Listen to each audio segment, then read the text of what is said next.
അങ്ങനെ തൃക്കാക്കരയിലെ തിരുവോണ സദ്യയ്ക്ക് തുടക്കമായിരിക്കുന്നു.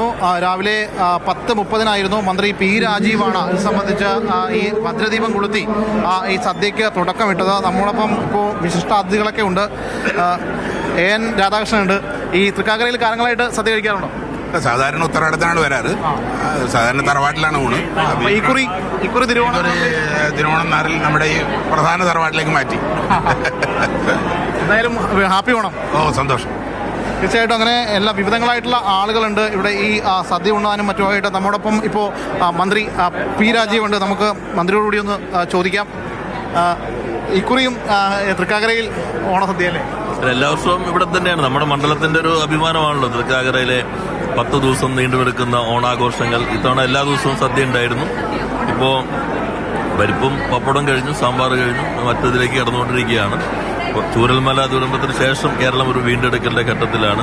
യെച്ചൂരിയുടെ വിടവാങ്ങലിന്റെ വേദനയുണ്ട്. അതിനെല്ലാം മറികടക്കുന്നത് ഇത്തരത്തിലുള്ള ഒത്തുചേരലിലൂടെയാണ്. അപ്പോൾ നമുക്ക് എല്ലാവരും ഒരുപോലെ ജീവിക്കുന്ന ഒരു കാലത്തിന് വേണ്ടി ഒന്നിച്ച് പ്രവർത്തിക്കാം. ഒരിക്കൽ കൂടി ഓണാശംസകൾ. തീർച്ചയായിട്ടും. സാധാരണ മന്ത്രിയുടെ ഭാര്യ കൂടിയുണ്ട് നമ്മളൊപ്പം. ഈ സാധാരണ മന്ത്രി ഇങ്ങനെ കിട്ടാറില്ല ഒരുമിച്ച്. ഇതിപ്പോ തൃക്കാക്കരയിൽ ഇവിടെ ഒരുമിച്ച് കിട്ടിയല്ലേ? അതെ അതെ, തീർച്ചയായിട്ടും സന്തോഷമുണ്ട്. അതെ അതെ, സന്തോഷമുണ്ട്. ഇന്നലെ രാത്രിയാണ് വന്നത് ഡൽഹിയിൽ നിന്ന്. അപ്പം ഇന്ന് രാവിലെ ഓണം ഒരുമിച്ച് ഉണ്ണാൻ പറ്റി. എന്തായാലും മന്ത്രിക്കും ഭാര്യയ്ക്കും ഒരുമിച്ചിരുന്ന് ഓണം കഴിക്കാൻ രണ്ടുപേർക്കും ഓണാശംസകൾ. അതോടൊപ്പം നമ്മുടെ MP മക്കളൊക്കെ ഉണ്ട് പുറകില്. അപ്പോൾ അവരൊരുമിച്ചാണ്. MP കൂടി നമ്മോടൊപ്പം ചേരുന്നു. എങ്ങനെയുണ്ട് ഈ പ്രാവശ്യത്തെ ഓണം? എല്ലാ വർഷവും 35 വർഷമായി ഓണം ഇവിടുന്ന് കഴിക്കുന്നത്. ഇവിടെ നിന്ന് ഓണം ഉണ്ണുന്നത് ഒരു കുടുംബത്തിൽ നിന്ന് ഓണം ഉണ്ടെന്ന് എൻ്റെ സംതൃപ്തിയാണ് ഇവിടെ ഉള്ളത്. ഈ പ്രാവശ്യത്തെ ഓണവും നമുക്കറിയാം. അല്പം വേദന വയനാടിന്റെ പശ്ചാത്തലത്തിലുണ്ടെങ്കിലും ഓണം എന്ന ദേശീയ ഉത്സവത്തെ നമ്മൾ ഉൾക്കൊള്ളുന്നു.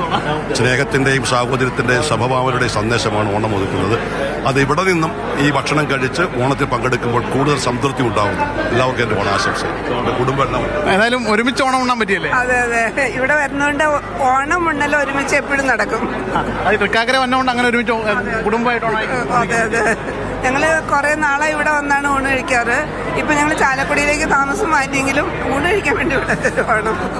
തീർച്ചയായിട്ടും അങ്ങനെ വിവിധങ്ങളായിട്ടുള്ള നിരവധിയായിട്ടുള്ള ആളുകൾ ഇവിടെ ഈ സദ്യ ഉണ്ണുവാൻ വേണ്ടി എത്തിച്ചേർന്നിട്ടുണ്ട്. ഇപ്പോൾ സദ്യ തുടങ്ങിയിരിക്കുന്നു.